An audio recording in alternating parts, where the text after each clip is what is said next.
Assalamualaikum warahmatullahi wabarakatuh. Perkenalkan, nama saya Darvia Naila dengan NIM 250802034. Di sini saya akan membahas materi yang berjudul Punahnya Oposisi dan Matinya Check and Balance. Kasus yang akan kita bahas adalah ketika mayoritas partai politik bergabung dalam koalisi pemerintahan, siapa yang mengawasi jalannya kekuasaan. Fokus pembahasan ini adalah melihat resiko sistem politik yang berjalan tanpa oposisi yang kuat, serta dampaknya terhadap kualitas demokrasi, khususnya di parlemen. Pembahasan ini juga akan dihubungkan dengan beberapa teori politik agar lebih mudah dipahami.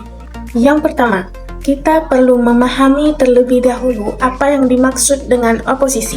Oposisi adalah kelompok atau partai politik yang tidak bergabung dengan pemerintah dan memiliki tugas untuk mengawasi, mengkritik, serta memberikan alternatif kebijakan. Oposisi bukanlah musuh pemerintah. Dalam negara demokrasi, keberadaan oposisi justru sangat penting karena menjadi penyeimbang agar pemerintah tidak menggunakan kekuasaannya secara berlebihan. Kritik yang diberikan oposisi bertujuan memperbaiki kebijakan, bukan menjatuhkan negara. Selanjutnya, kita juga perlu memahami konsep check and balance. Check and balance adalah mekanisme saling mengawasi dan saling mengimbangi antar lembaga negara agar tidak ada satu pihak yang memiliki kekuasaan terlalu besar. Dalam sistem demokrasi, kekuasaan tidak boleh dipusatkan hanya pada satu kelompok karena dapat membuka peluang terjadinya penyalahgunaan wewenang. Oleh karena itu, lembaga seperti DPR, pemerintah, dan lembaga peradilan harus menjalankan fungsi masing-masing secara seimbang. Konsep check and balance ini dijelaskan dalam teori pemisahan kekuasaan dari Montesquieu. Menurut Montesquieu, kekuasaan negara harus dibagi menjadi 3 kekuasaan, yaitu kekuasaan legislatif yang membuat undang-undang, kekuasaan eksekutif yang menjalankan pemerintahan, serta kekuasaan yudikatif yang menegakkan hukum. Tujuan pembagian kekuasaan tersebut adalah agar setiap lembaga dapat saling mengawasi sehingga tidak ada penyalahgunaan kekuasaan. Jika salah satu lembaga menjadi terlalu dominan, maka keseimbangan dalam demokrasi akan terganggu.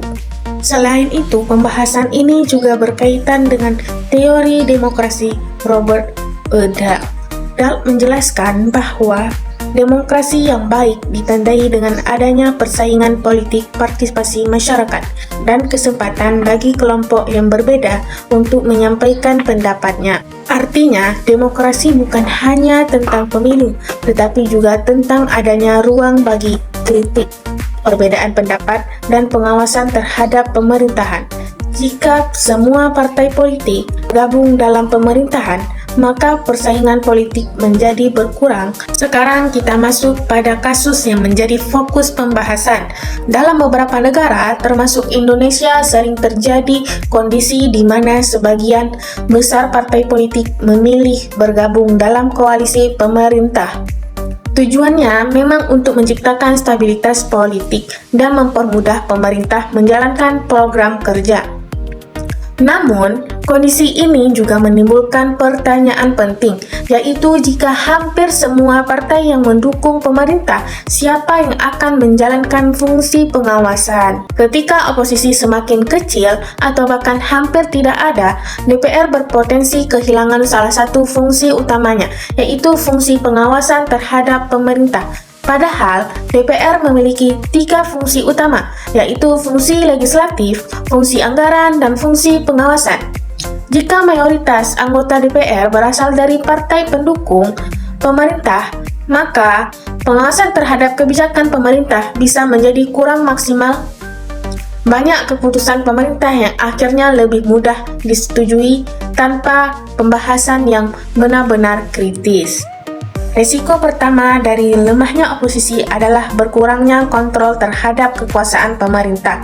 Pemerintah dapat menjalankan berbagai kebijakan dengan hambatan yang sangat sedikit. Padahal, setiap kebijakan seharusnya diuji melalui kritik dan diskusi agar menghasilkan keputusan yang lebih baik. Tanpa adanya kritik yang kuat, kesalahan dalam kebijakan bisa saja tidak terdeteksi sejak awal. Resiko kedua adalah menurunnya kualitas pembahasan dan pengambilan keputusan di parlemen. Ketika mayoritas anggota DPR berasal dari partai pendukung pemerintah, perdebatan terhadap suatu rancangan perundang-undangan atau kebijakan menjadikan kurang kritis. Banyak usulan pemerintah yang lebih mudah disetujui agar minim perbedaan pendapat. Akibatnya, proses pembentukan kebijakan tidak melalui pengujian yang mendalam, sehingga beresiko menghasilkan keputusan yang kurang berpihak pada kepemimpinan masyarakat.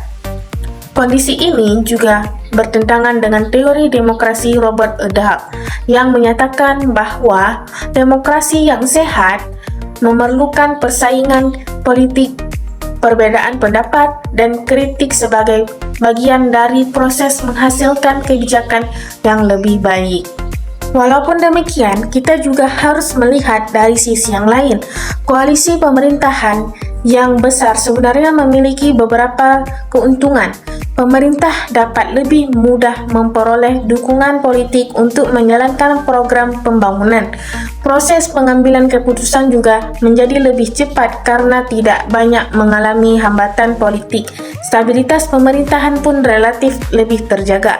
Namun, stabilitas politik tidak boleh mengorbankan prinsip demokrasi. Demokrasi yang sehat bukan hanya membutuhkan pemerintahan yang kuat, tetapi juga membutuhkan pengawasan yang kuat. Pemerintah memang harus mampu bekerja secara efektif, tetapi tetap harus bersedia menerima kritik, masukan, dan evaluasi dari berbagai pihak. Lalu, jika oposisi di parlemen lemah, siapa yang dapat mengawasi pemerintah? Jawabannya adalah pengawasan tetap dapat dilakukan oleh berbagai pihak, misalnya melalui media massa, menyampaikan informasi kepada publik, organisasi masyarakat sipil yang mengawasi jalannya pemerintahan, akademisi yang memberikan kajian ilmiah terhadap kebijakan, lembaga peradilan yang menegakkan hukum, serta masyarakat yang menyampaikan aspirasi melalui berbagai saluran demokrasi. Walaupun demikian, keberadaan oposisi di parlemen tetap tidak dapat sepenuhnya digantikan karena mereka memiliki kewenangan politik secara langsung dalam proses pembentukan kebijakan. Dari pembahasan tersebut, dapat disimpulkan bahwa keberadaan oposisi merupakan salah satu unsur penting dalam demokrasi. Oposisi bukanlah penghambat pembangunan, melainkan mitra demokrasi yang memastikan pemerintah tetap berjalan sesuai aturan.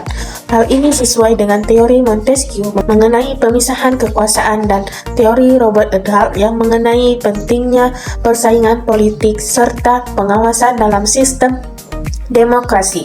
Sebagai penutup, dapat kita pahami bahwa ketika mayoritas partai politik bergabung dalam koalisi pemerintahan, fungsi check and balance berisiko melemah.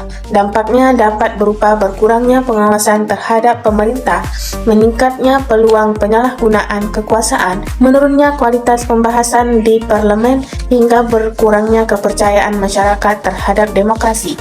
Oleh karena itu, demokrasi yang sehat membutuhkan keseimbangan antara pemerintahan yang kuat dan oposisi yang kuat. Dengan adanya keseimbangan tersebut, kebijakan yang dihasilkan akan lebih berkualitas, transparan, dan benar-benar berpihak kepada kepentingan masyarakat. Sekian pembahasan dari saya mengenai punahnya oposisi dan matinya check and balance. Terima kasih atas perhatian teman-teman. Semoga pembahasan ini dapat menambah pemahaman kita mengenai pentingnya oposisi dalam menjaga kualitas demokrasi. Assalamualaikum warahmatullahi wabarakatuh.